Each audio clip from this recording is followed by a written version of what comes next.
In this video, I want to talk about cravings because cravings are a common problem that women talk to me about when they come to see me for nutrition. Now, often cravings are seen as a sign of weakness, that you're unable to control yourself and that you're doomed to have cravings and not be able to stop yourself from eating yummy food all the time and forever. But it's important to understand that there's actually a few reasons why you may be experiencing cravings. Now, if you've been on the internet recently, you will have seen lots of people wearing those blood sugar monitors on their arms. And you might be wondering whether you need to get one of these blood sugar monitors so that you can see whether it's the foods that you're eating that are causing blood sugar spikes, which are causing cravings. Well, I'm here to tell you that you don't need to make life that complicated. So cravings can happen for a number of reasons, and one of them can just be simply emotional reasons.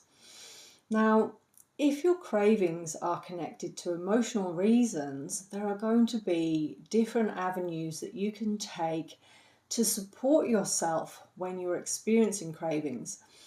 Now, one thing we need to understand about cravings is they're like any other emotion, and they come in waves and they feel strong sometimes and then they subside. And just like any emotion where you get highs and lows, cravings can be the same.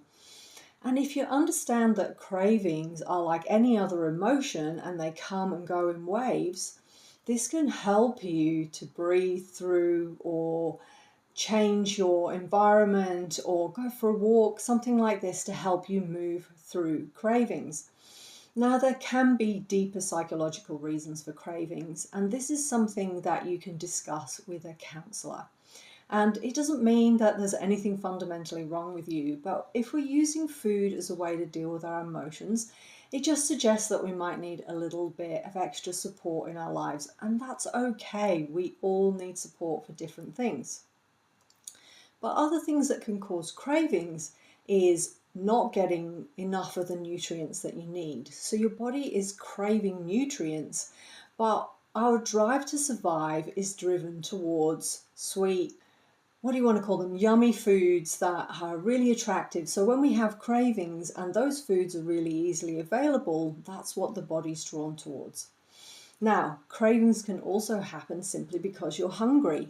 Have you eaten in the last 3 or 4 hours? Was the meal that you ate sufficient to satisfy your hunger? And these are important questions to ask yourself.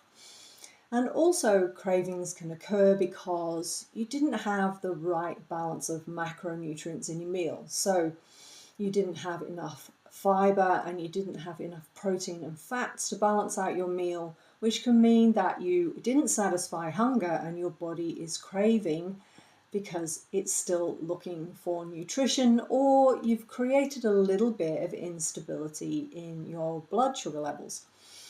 So this is why it's important to make sure you've got protein, fat and carbs in all of your meals and snacks, because what we're looking to do is create that level blood sugar balance all the way through the day.